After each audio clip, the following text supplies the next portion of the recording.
Como é que é? Bom, é o seguinte, né? Aqui tá água, mas não é água não, tá, gente? Talvez ainda não. Deixa a água aqui.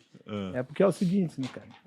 Nessa caminhada de achar que a gente consegue fazer as coisas, nós estamos tentando fazer, né, filho? E tudo é venda. Eu costumo dizer para as pessoas que seja lá onde você quer chegar, aprenda a vender, porque sem saber vender, você não vai conseguir chegar nesse lugar. Perfeito. Então, eu vendo desde 7 anos de idade, né?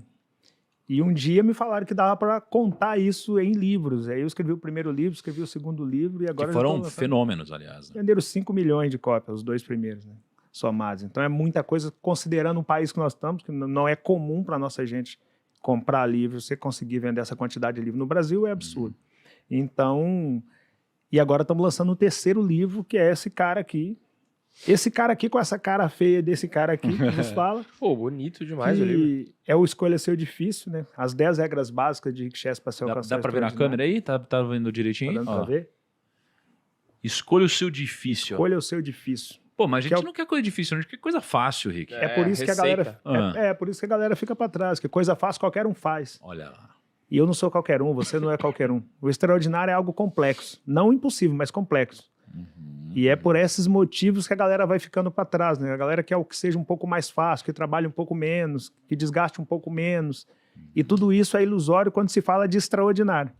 O cara trabalha 8 horas por dia hoje na CLT e acha que está trabalhando demais, é porque ele não sabe que o negro trabalha 16 horas por dia, sendo patrão do próprio negro. E ele acha que se ele trabalhar 10 horas para ele não tem vida social. E a gente se diverte fazendo aquilo que a gente faz, se descobre a alegria de trabalhar fazendo aquilo que você faz, aí você consegue trabalhar 16, consegue trabalhar 18, e ainda assim nós conseguimos as nossas pausas de descanso e conseguimos tocar esse barco. Então não é quem trabalha menos ou quem trabalha mais, é quem trabalha com o que gosta, mas é difícil pra caramba trabalhar com o que gosta. Não é fácil um jogador de futebol trabalhar com o que ele gosta, é difícil pra caramba o preço que ele paga pra estar lá. Não é fácil a vida que o negro tem, não é fácil a vida que o Rick tem. Era muito mais simples a minha vida vender água na praia. O comprometimento era menos pessoas me olhando, era menos holofote me olhando. Então era muito menos complexo. Só que o resultado era muito menor. E estava tudo certo, vender água na praia o restante das minhas vidas, eu ia conseguir pagar meu aluguel, eu ia conseguir comer, eu ia conseguir me vestir. Mas e o próximo nível? Qual era o próximo nível depois daquele ali? Então, se você não estabelece o próximo nível, você já está dentro de uma bolha de que está ganhando um dinheirinho e está bom demais porque você já não está mais quebrado. E é perigoso esse lugar. E aí é difícil ficar nesse lugar e é mais difícil ainda sair desse lugar. Então, eu tive que escolher qual difícil que eu queria. Tá na praia vendendo água ou tentar os próximos níveis acima daquilo. E eu fui tentando os próximos níveis e criando as minhas regras para tentar fazer isso acontecer. E quando eu vi que dava, falei, agora vamos transformar isso no livro, porque aí já não é mais uma história de alguém que acha que dá para fazer. É alguém que fez e tá contando isso como ele fez.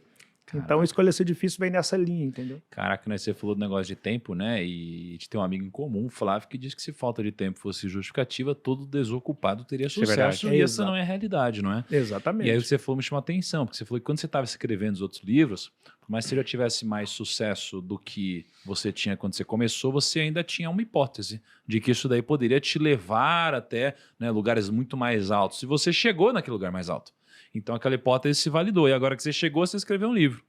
E esse livro, até onde eu sei, ele tem 10 princípios, 10 regras básicas, né? Qual que é a lógica? Quais são essas regras? E para quem está ouvindo, e até para a gente aqui, como que a gente pode usar isso daí para que a gente, na nossa vida, possa, sei lá, ter mais resultado, prospere mais, ganhar mais dinheiro, enfim, não sei qual é o fruto, né, de aplicar essas regras que você colocou no livro, mas quais são elas e qual é o benefício de segui-las? Bom, primeiro é que nenhuma delas está dentro de loja, você não compra. Está tudo dentro de você. Então esse é o primeiro benefício, porque você não tem que comprar em lugar nenhum, é só você ativar. É como se fossem aplicativos que já veio contigo e que você até agora não usou por algum motivo. Uau. Por estar andando com as pessoas erradas, por estar fazendo coisas erradas, não coisas ruins, mas coisas erradas que não vão te levar ao extraordinário. Por estar jogando no ventilador o seu tempo. Então são coisas básicas, mas que se aplicadas fazem muita diferença. A regra 1, nunca pense em desistir. Porque desistir não pode ser uma opção. Eu nunca avancei. Nunca pense em desistir. Nunca pense em desistir. Eu nunca fiz alguma coisa por escolha. Eu sempre fiz foi pela necessidade. Eu não tive a opção de desistir. Era fazer ou fazer. Então a regra 1 para se alcançar o extraordinário é nunca pense em desistir. Nunca pense em desistir. Cara, mas assim, mas dá para fazer isso? Dá para fazer.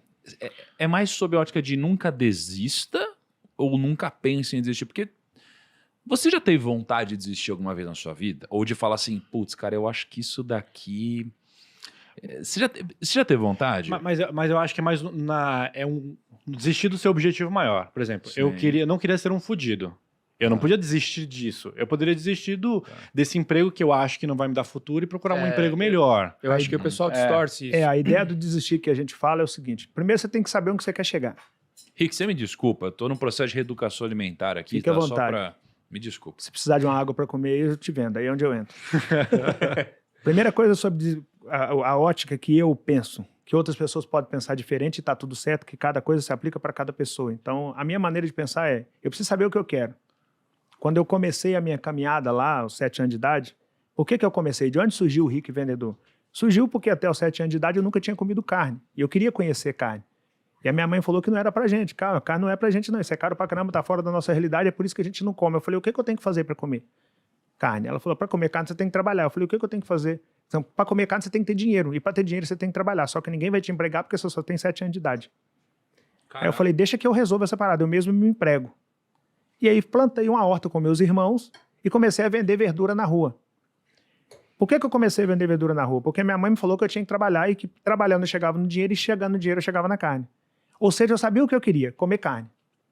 E a minha mãe me contou um planejamento básico. Trabalho, dinheiro é igual a comer carne, ou comprar qualquer coisa que você quiser. Então, eu comecei a vender verdura para eu comer carne.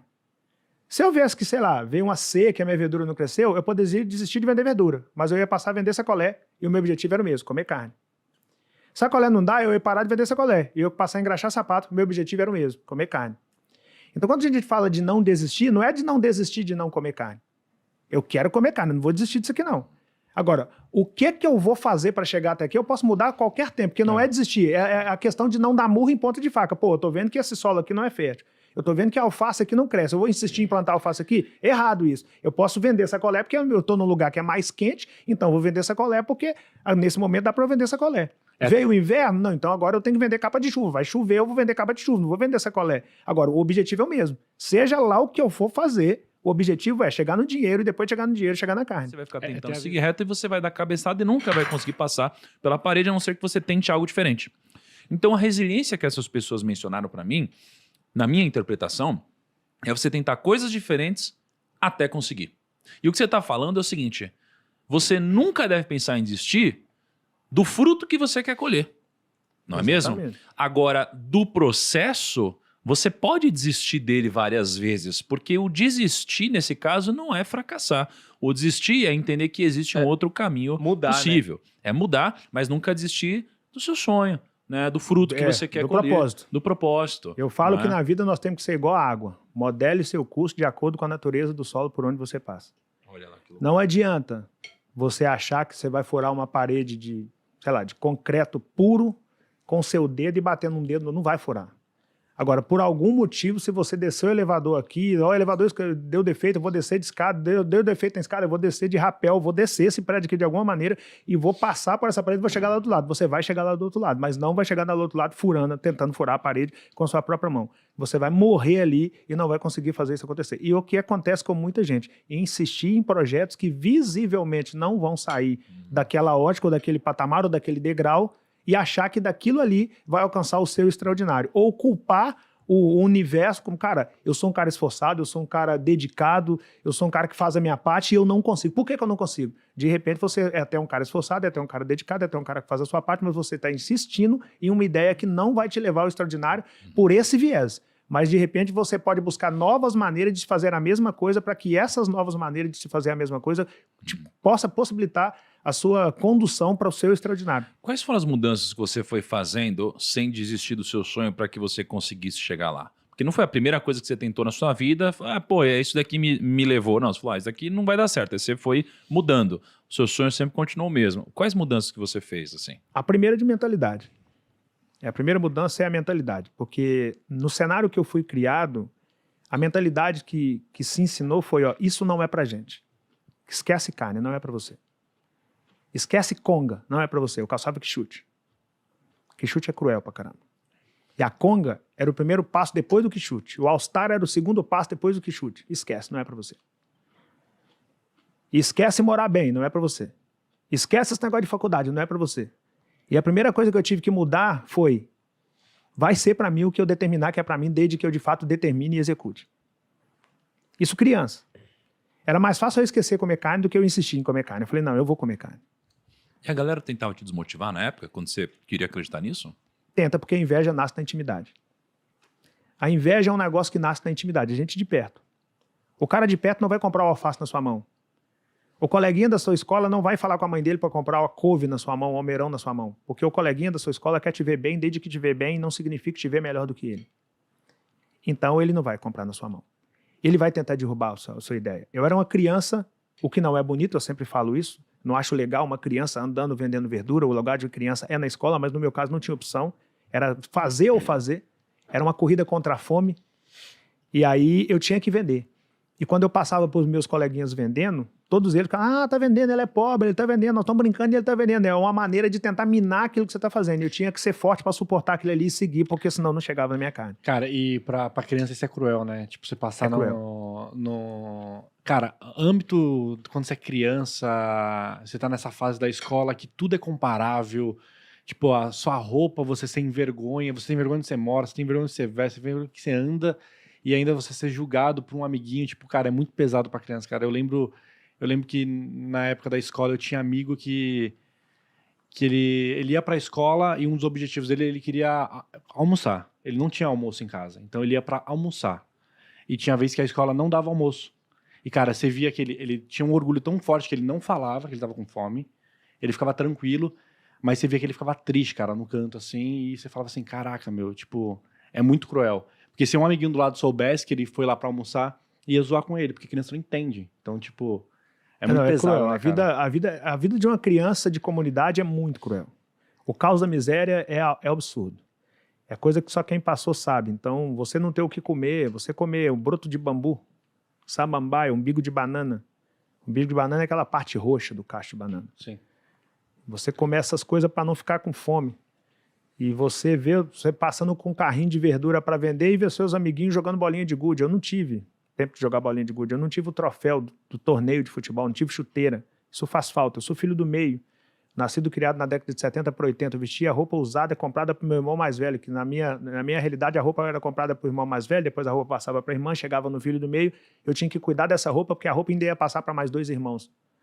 Eu assistia televisão pela janela e pela cerca do único vizinho da minha comunidade que tinha televisão.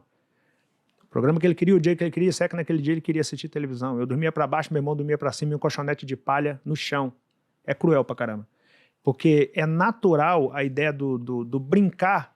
Talvez a criança nem tenha a maldade de que aquilo é desnecessário mentalmente falando, porque você tem que tentar manter a saúde mental, mas a criançada não sabia daquilo. Então um zoava o outro pela condição a mais. Se o cara tem uma bolinha de gude a mais do que você, ele já vai achar que ele é melhor do que você e vai te zoar. Imagina a minha condição, que eu não tinha nada disso. Eu não brincava, não tinha bola, eu não tinha chuteira, eu não tinha bolinha de gude e eu não podia estar brincando, eu tinha que trabalhar. E eles podiam estar naquela condição. Então, para mim, era pesado pra caramba aquilo. Só que se eu jogo a toalha ali e vou brincar também, talvez eu não estava aqui hoje gravando esse podcast. Eu não sei qual é a condição que eles estão hoje. Mas eu sei o quão foi importante para mim descobrir cedo que eu deveria quebrar todas aquelas crenças limitantes ali de que carne não era para mim, de que conga não era para mim, porque depois que eu consegui comer carne através da venda, aí eu vi que dava para eu comprar o que eu quisesse através da venda. Meu segundo passo foi comprar conga. O meu terceiro passo foi comprar minha própria roupa. E eu descobri que dava para comprar o que eu quisesse comprar. Mas como que você começou? De onde veio essa virada de chave, já que o ambiente não é um ambiente que te proporcionaria a possibilidade de acreditar que era possível? O problema é que está todo mundo esperando o melhor ambiente. E, na verdade, não tem...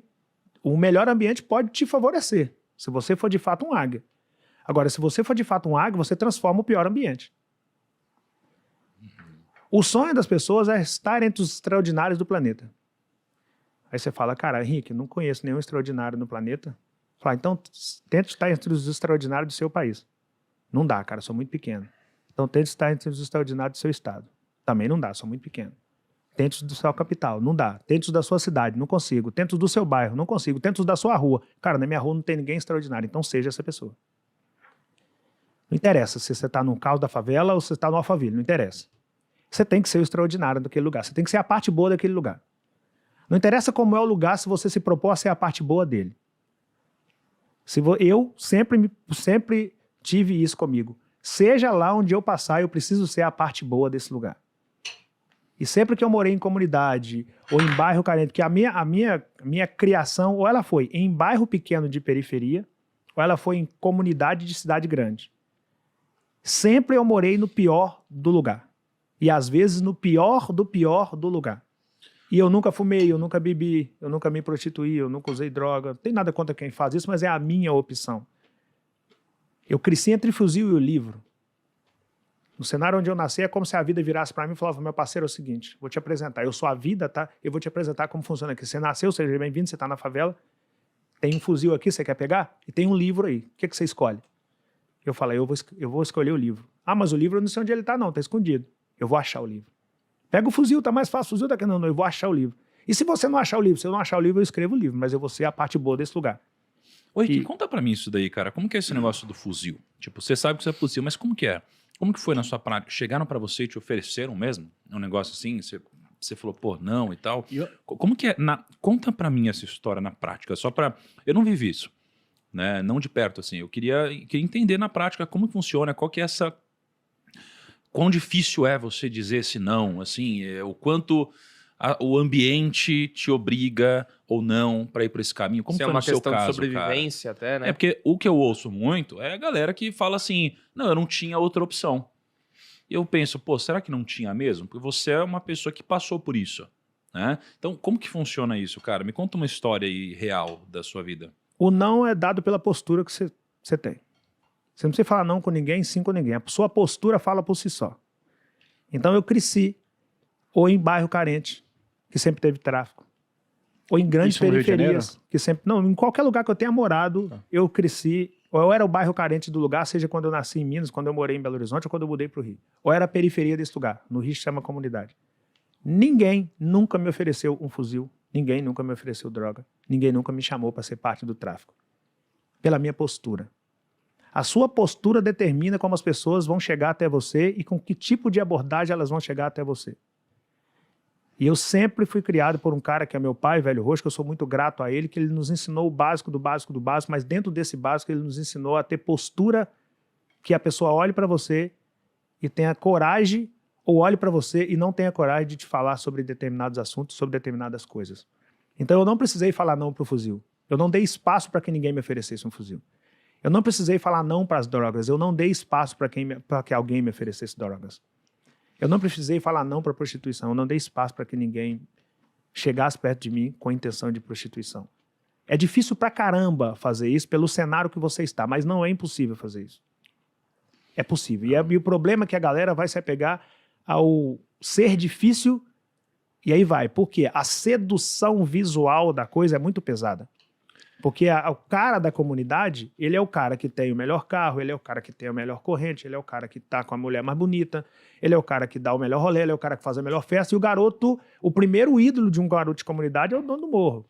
Para ele, ele fala, quando eu crescer, eu quero ser esse cara. Eu não tinha esse pensamento, que eu queria ser meu pai. Meu primeiro ídolo sempre foi meu pai. Pô, meu pai trabalhou pra caramba, meu pai sempre crê em Deus, meu pai leu a Bíblia desde criança, meu pai tem um amor inenarrável por minha mãe. Meu pai criou 5 filhos em comunidade, sem nenhum deles pegar em arma, sem nenhuma das minhas irmãs engravidar na adolescência. Eu falei, cara, eu quero ser esse cara quando eu crescer. Então eu não dei espaço para olhar para o externo e falar, eu quero ser aquele cara do fuzil. Eu queria ser meu pai. Mas sei lá, na sua adolescência não teve aquela dúvida de tipo, pô, sei lá, você deve ter tido amigos que tipo faziam coisas erradas e tipo eles estavam bem, estavam com o tênis que você queria, com a roupa que você queria, e você fala assim, caramba, eu tô fazendo tudo certo, eu não tenho essas coisas. Não teve, tipo, aquele momento que você fala assim, cara, por que aquele cara que tá fazendo tudo errado, ele tá conseguindo usar o tênis da Nike que eu queria, tá usando a roupa que eu queria, e eu tô fazendo tudo certo e eu não tô conseguindo ainda usar tudo isso? Cara, eu acredito muito que Deus escolhe os dele e capacita os dele. Eu, baseado na vida que eu tenho, no ambiente que eu fui criado, no cenário que eu tive que enfrentar, eu não tenho a menor dúvida que eu sou um escolhido. Porque a mentalidade que eu desenvolvi naturalmente no lugar que eu nasci é muito difícil de ser desenvolvida.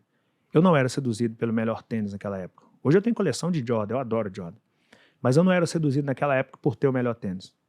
Eu não era seduzido por ter a melhor camisa, eu não era seduzido por ter a namorada mais bonita, eu não era seduzido por aquilo. Eu era seduzido por aprender o máximo que eu podia com meu pai, porque a minha mãe adoeceu muito cedo e eu não dava para eu aprender com a minha mãe. E eu tinha medo de perder meu pai na adolescência. Eu falei, cara, eu tenho que aprender o máximo que eu puder com esse cara, porque se perder esse cara, eu tenho que conseguir girar minha engrenagem aqui. Então eu era muito espelho do meu pai. Fisicamente falando, eu pareço muito com meu pai, e eu sempre observava meu pai nas ações dele, que eu queria aprender com aquele cara. Então não era seduzido com o externo. E por que eu falo que eu sou o escolhido? Porque por algum motivo eu não comi carne na infância. E por algum motivo, um dia me zombaram de mim porque eu não comia carne, e por algum motivo eu fui até minha mãe e falei, mãe, o que eu tenho que fazer para comer carne? Aos 7 anos de idade. Então, antes de eu descobrir que o cara conseguia comprar o tênis com dinheiro do tráfico, eu descobri que eu conseguia comprar carne com dinheiro da verdura. Então, eu descobri antes de ser apresentado para aquele cara. Com 7 anos de idade, eu não tinha a menor noção de tráfico ainda. Mas eu já estava vendendo. Então, eu já sabia que eu conseguia pelas minhas próprias pernas e com dignidade, podendo andar entre as pessoas de cabeça erguida. Eu descobri isso muito cedo. E só pode ter sido Deus.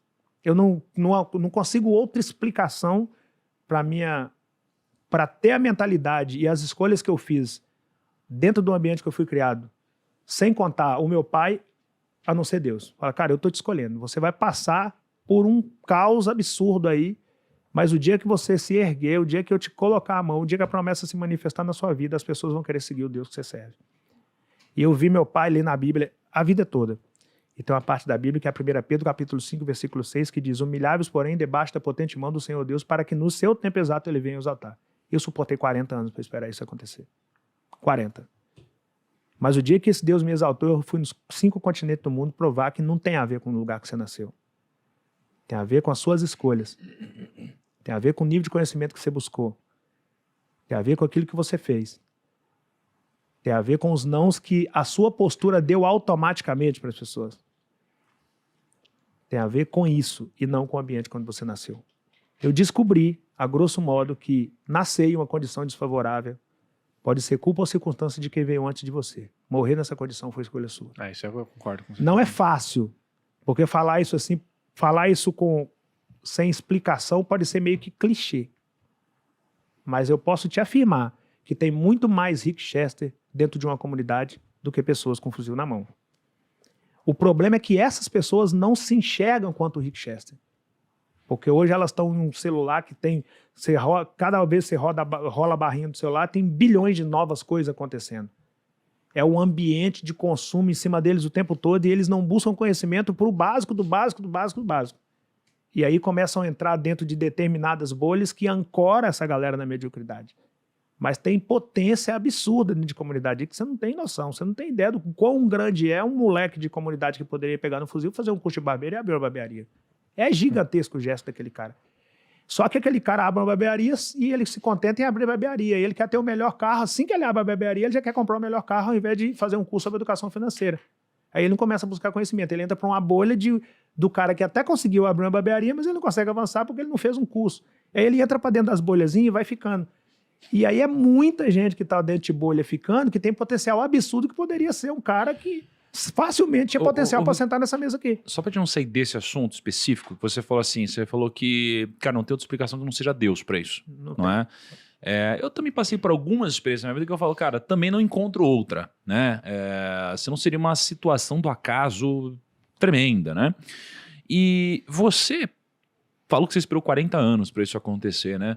Você na infância, em algum momento, você recebeu alguma palavra, alguma revelação, alguma direção, alguma coisa assim, bíblica ou de alguém e que te fez suportar acreditando que aquela promessa ia ser cumprida até hoje, e aí ela foi cumprida hoje. Você viveu sob alguma palavra assim? Ou... Bom, o derrame cerebral da minha mãe é um ponto-chave nisso. Porque a minha mãe, com 7 anos de idade, eu fui para uma carvoeira com meu pai para fazer carvão. Era o que dava para fazer. Meu pai com baixa escolaridade, minha mãe do lar, e 5 filhos, todos. O mais velho tinha 13 anos, que era meu irmão mais velho. Então não tinha emprego, tinha que fazer o que dava quando desse e ser grato por ter aquilo para fazer, até que tivesse algo melhor para ser feito. Aí fomos para essa carvoeira, e lá minha mãe sofreu derrame cerebral. Estourou uma veia na cabeça dela. Longe de tudo, longe do urbano. Carvoeira seria... Fazer carvão. Você que faz carvão. Uma mina de carvão. É uma mina de carvão? Cortar eucalipto, colocar dentro de forno para fazer carvão, que a galera usa na churrasqueira, etc. Tá. E aí você foi com a sua mãe para lá? Eu fui com a família para lá, porque a gente fazia isso, migrava de lugar para lugar onde tinha coisa que dava para fazer com muito esforço e com baixa escolaridade. Entendi. Era isso. Mão de obra. Mão de obra barata. E aí a gente ia. E num lugar desse, o trabalho era tão pesado que a minha mãe sofreu derrame cerebral. Estourou uma veia na cabeça dela. Aí levaram a minha mãe para a cidade mais próxima, que era Campina Verde. Chegou lá, o médico falou, não dá nem para mexer nessa paciente aqui, mas tenta levar para Uberlândia, que já era, sei lá, 300, 400 quilômetros depois dessa cidade. Talvez ela não chegue lá viva, mas se chegar, o hospital tem mais estrutura para operar. Meu pai pegou minha mãe e levou para Uberlândia. Cheguei em Uberlândia, o médico olha para minha mãe, vira para o meu pai e fala, cara, pode chamar os filhos para ver a mãe pela última vez, que ela não vai passar dessa cirurgia. Nós até vamos fazer, mas ela não passa. Aí meu pai chamou os filhos e falou, olha, nós precisamos fazer a nossa primeira reunião de equipe aqui. Eu não sabia nem o que era equipe. Ele falou, nossa família funciona como uma empresa. Essa imagem é muito forte para mim, esse dia para mim é muito forte. Eu penso que ali começou a minha história de sucesso. Meu pai falou, nossa família funciona como uma empresa. Os da Silva. Eu sou o líder dessa empresa, isso meu pai falando. A mãe de vocês é outra líder e vocês são nossos liderados. Segundo a medicina, a mãe de vocês não passa dessa cirurgia. Mas nós conhecemos Deus que nós servimos. Só que se caso ela não passar por vontade de Deus e não segundo a medicina, o líder vai precisar do liderado para suportar esse momento. Eu posso contar com vocês? Nós falamos, pode, pai. No automático, assim, pelo exemplo. Meu pai sempre foi exemplo de líder, então não tinha essa. Ele perguntava pelo praxe, a gente respondia assim pelo exemplo. E aí meu pai virou pro médico e falou, pode fazer a cirurgia. Eu já conversei com a minha equipe. O médico nem entendeu nada. Olhou para aqueles 5 neguinhos do cabelo amarelo, olhou pro meu pai, não entendeu aquilo de equipe e foi fazer a cirurgia. Aquilo era 1985, nós estamos em 2022, e minha mãe está viva até hoje, 37 anos depois que o médico falou que ela não passaria daquela cirurgia. O que ele não sabia é a força do Deus vivo que a gente serve, que quando Deus determina que você passa sim. Porque isso aqui é o único livro que eu tenho certeza que se você ler e praticar, você migra do ponto X para o ponto Y. Isso aqui você pode ler e não praticar, tá tudo certo. Esse aqui não. Se você conhecer isso aqui, praticar isso aqui, sua vida não mudar, tem alguma coisa errada em você, leia novamente. E se não mudar, leia novamente. Se não mudar, leia novamente. Se necessário for, espere 40 anos. Porque eu fui para o Rio de Janeiro com 40 anos de idade. Eu fui, na verdade, com 39. Quando eu comecei a vender água na praia, eu tinha 40. O dia que eu cheguei no Rio de Janeiro, a primeira coisa que eu fiz foi ir para Copacabana. Eu cheguei em Copacabana, eu cheguei na rodoviária, nesse tempo eu viajava de ônibus, né? Aí eu cheguei na rodoviária e falei, eu preciso ir a Copacabana. Aí fui a Copacabana. Cheguei em Copacabana, falei, olha, Deus, eu não sei o que eu vim fazer nessa cidade aqui, não. Mas por algum motivo me deu vontade de ver o mar aqui, e eu sempre tive fé que minha promessa vai chegar, então eu espero que o Senhor me mostre o que eu vi fazer aqui. Eu, de fato, não sabia o que eu ia fazer no Rio. E aí, depois, e desde 97, eu leio um versículo aqui, que é Josué 14, um capítulo, Josué 14, versículo 7. Desde 1997, nós temos um grupo cultural. Depois, esse grupo mudou de nome várias vezes. Hoje ele chama Nossa Junina. Grêmio Recreativo, Escola de Tradições Juninas, Nossa Junina, em todo o nosso material, que está público aí para quem quiser ver. Desde que ele foi criado, está lá, Josué 14, Josué 14, Josué 14. E aí, um dia eu estou lá em casa, no Rio de Janeiro, e vou ler Josué 14. Está lá, Josué 14, versículo 7. Tinha eu, a idade de 40 anos, quando Moisés, servo do Senhor, me enviou de Cades Barnea para espiar a terra. E eu lhe relatei o que sentia no coração. Foi exatamente a idade que eu cheguei em Copacabana e relatei a Deus. Eu não sei nem o que eu vim fazer aqui, mas estou aqui. Mas meus irmãos que subiram comigo desesperaram o povo, porém eu perseverei em seguir o Senhor. Versículo 8. Versículo 9. Então Moisés naquele dia jurou dizendo, certamente a terra que pusesse seus pés será sua, por herança perpétua, pois perseveraste em seguir o Senhor. E nas areias de Copacabana, onde eu pus o meu pé, aconteceu o episódio que me levou ao vídeo da água, e dali eu ganhei o planeta. A promessa se manifestou em Josué 14, versículo 7, aos 40 anos de idade. A minha história não tem outra explicação a não ser a fé que eu tenho no Deus vivo que eu sirvo e o exemplo que eu tenho de pai. Eu costumo dizer que... Acho que o Rick estava preparado, mas assim, realmente você precisa de alguém para te orientar, porque senão, às vezes você pode não dar certo ou pode demorar mais para dar certo. Mas receber um conselho ali que pode fazer essa diferença, pô, acelera muito. Eu costumo dizer que o pior, falei isso com você antes de começar, que nós estávamos chegando aqui. Tem 2 cenários que são caóticos para qualquer pessoa que tenha a ousadia de pensar em mudar de realidade de vida. O primeiro deles é o dinheiro chegar antes da educação financeira. E o segundo deles é a oportunidade de chegar antes do preparo. Quando o Flávio chegou, eu estava preparado. Nos 2 aspectos. Eu estava preparado com mentalidade para lidar com muito dinheiro. Caso eu chegasse a muito dinheiro, eu estava preparado para o que viria depois do vídeo d'água. E a maioria não se preparou mentalmente falando, emocionalmente falando. Com mentalidade de lidar com ela, a maioria não se preparou. Eu era o cara que estava com a chuteira amarrada. Eu costumo brincar com isso. Quando um técnico, a Copa começou agora, Aí o Brasil tá lá jogando e de repente o Neymar machuca, o Tite aponta pro banco e fala, vem você, Pedro. Ele fala, peraí que eu só vou amarrar a chuteira. Ele fala, não, então vem você, Rafinha, você tá com a chuteira amarrada. Eu era o cara que tava com a chuteira amarrada.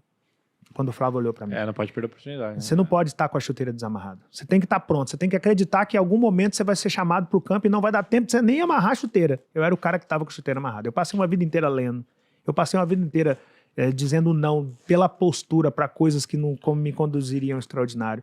É como se eu tivesse passado uma vida inteira esperando o contato do Flávio Augusto da Silva. Muito bom, velho. E a galera não faz isso. A galera... Eles não se preparam para o extraordinário. A galera até fala em extraordinário, mas não se prepara para isso. O cara ganha... Ele começa a vender água na praia com o Rick na segunda-feira, no primeiro final de semana do verão. No final dessa primeira semana, ele chega num montante de dinheiro considerável. Ele fala, cara, quer saber? Vou trocar meu celular.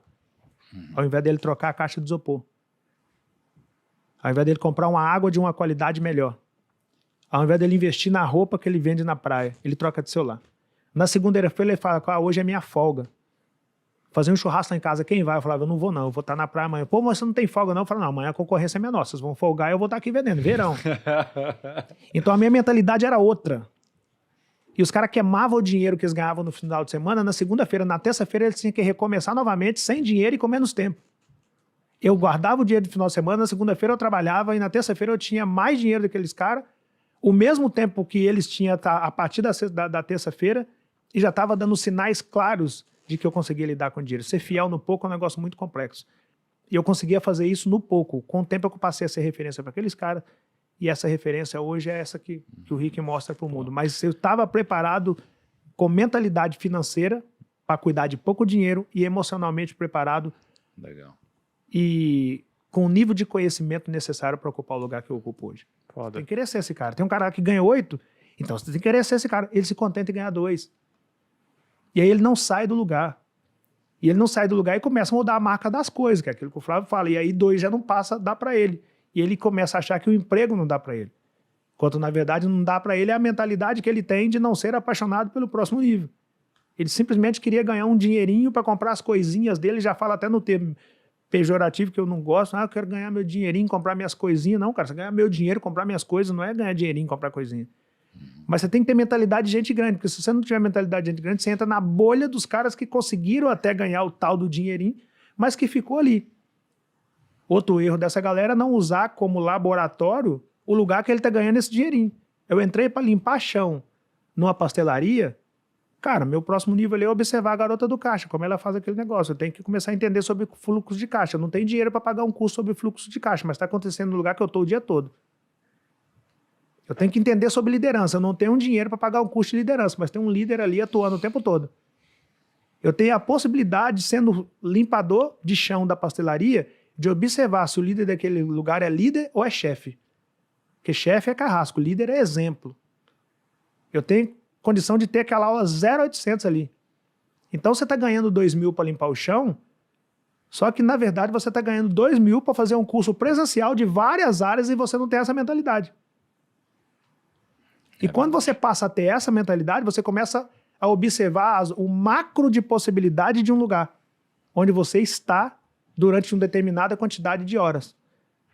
E a galera não consegue pensar assim. E eu sempre pensei assim. O que não impediu que eu ficasse 40 anos no anonimato, tá? Mas quando eu cheguei, aquela mentalidade de um monte de possibilidades, o cara fala, mas de onde vem essa mentalidade? Qualquer lugar que eu passei, eu usei como sala de aula, porque eu queria o próximo nível daquele lugar. Então, fui aprendendo sobre gestão, sobre trabalho em equipe, fui aprendendo sobre conhecimento, fui aprendendo nos lugares que eu passei. Eu trabalhei de coisa pra caramba. E eu fui aprendendo e deixando no HD, deixando no HD, deixando no HD. Quando eu chego no lugar que eu tô, isso serviu pra mim hoje. Então, seja um apaixonado pelo próximo nível, porque senão você vai chegar e não vai conseguir lidar com esse próximo nível. E a regra 10 é, só considere que a sua ideia está validada após testá-la por, no mínimo, 2 anos. E o que acontece hoje? O cara começa um lava-jato, no início é empolgação de início, todo mundo vai lavar carro no lava-jato desse cara, esse cara acha que ele está ganhando dinheiro, com 6 meses o cara começou a gastar o dinheiro dele todo com coisas que não eram negócio, passou a ser o tal do Blade Rick que eu te falei e não conseguiu sustentar o negócio de pé. E ele gastou muito dinheiro com 6 meses porque ele achou que o negócio dele estava validado.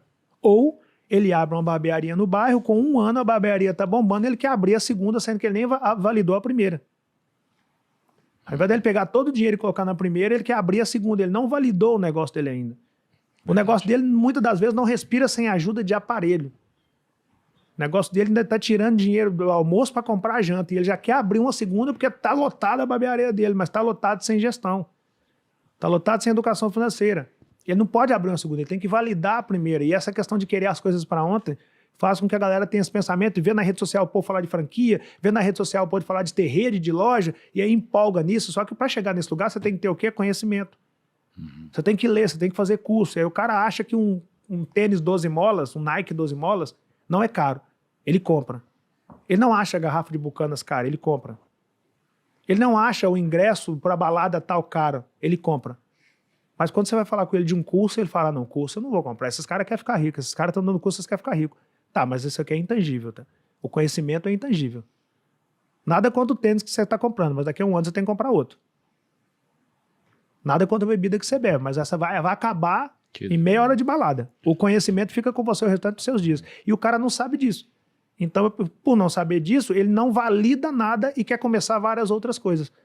E aí ele viola essa 10ª regra, que é só considerar que a sua ideia está validada após testá-la por no mínimo 2 anos. Pô, muito interessante. Então vamos deixar o link na descrição, né?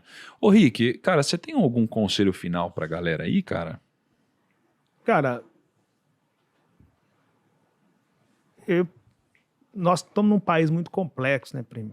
Onde a nossa gente está muito machucada por vários motivos, há muitos anos, há muitas décadas. E essa gente procurando alguma coisa, algum lugar para olhar, para ver uma luz e falar, cara, eu vou caminhar naquela direção. E eu sempre tentei me enxergar como sendo essa luz. Eu nunca acreditei muito de achar a luz no fim do túnel, mas acreditei muito que se eu me iluminasse, se eu fosse o cara iluminado, eu poderia ser o cara que clareava o túnel. Então, o conselho que eu dou para a galera é procure ser ator principal da sua própria caminhada, porque o pior cenário que pode acontecer para você é você buscar a solução em outro lugar que não seja em si próprio. Se prepare, porque está cheio de possibilidades aí acontecendo o tempo todo. Mas se você não estiver preparado, elas vão passar por você o tempo todo e você nem vai notar que elas passaram.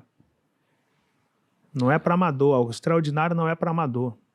Essa vida que a gente fala na rede social, que o povo vê, fulano tá voando, Beltrano tá voando, ciclano é águia, ela não é simples.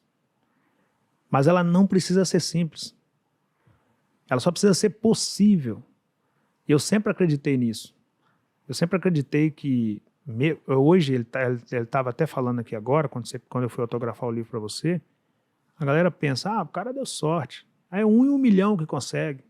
Pô, se for 1 em 1 milhão, esse 1 tem que ser eu. O comprometimento tem que ser esse. O cara deu sorte. Sorte foi o nome que o preguiçoso inventou para tentar diminuir o mérito de quem foi lá e fez acontecer. No Brasil, você enfrenta 40 anos de anonimato, você rala pra caramba, você foge de todas as portas que poderiam te levar à perdição, você busca conhecimento. Você anda entre as pessoas, frente à cabeça erguida. Você come do suor do seu rosto. E depois, quando você consegue alcançar o extraordinário, vem alguém e fala que você deu sorte. Outros falam, mas esse cara vende o quê? Pô, só livro de 5 milhões. Eu não sei qual produto que quem me faz essa pergunta vende, não. Mas se ele tiver vendido 5 milhões desse produto, ele é bom pra caramba no que ele faz.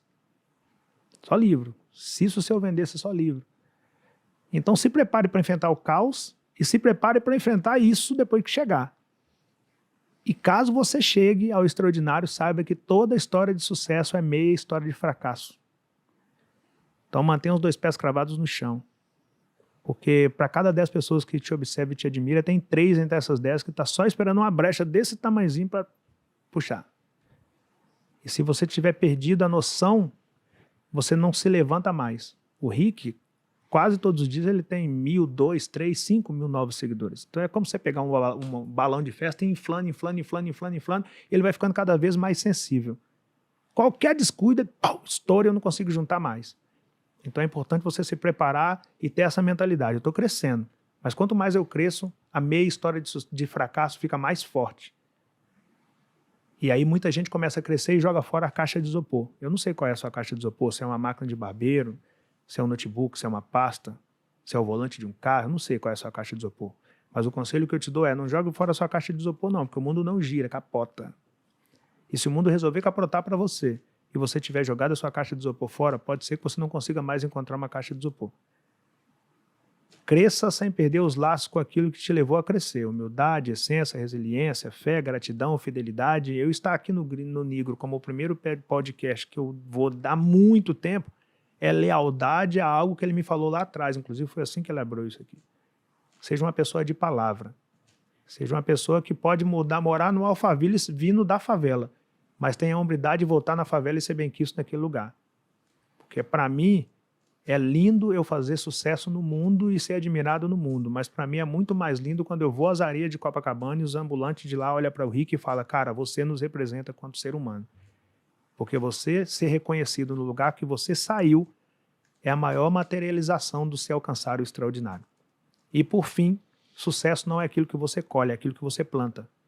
Se você quer quer colher abacate, plante abacate. Quer colher manga? Plante manga. Quer colher mamão? Plante mamão. Você só tem aquilo que você colheu, que você plantou. E se a vida que você tem hoje não é a vida que você quis ter em um dado momento da sua caminhada, não culpe o universo ou pense que as coisas conspiram contra você. Volte lá e veja o que você plantou, o que você está colhendo. E se não te representa, arranque tudo aquilo que você plantou, plante novamente e cultive novamente, para que um dia você possa colher exatamente aquilo que você quer, baseado exatamente naquilo que você plantou. Fora isso, jamais desista do seu sonho. Porque se eu tivesse desistido, eu não estaria aqui. E pode ser que hoje você esteja numa condição totalmente diversa, assim como eu estava lá em 2018. Mas pode ser que daqui a 5 anos seja você sentado aqui no Primo Cast para contar a sua história de sucesso. Pegou a visão? Show. Garoto!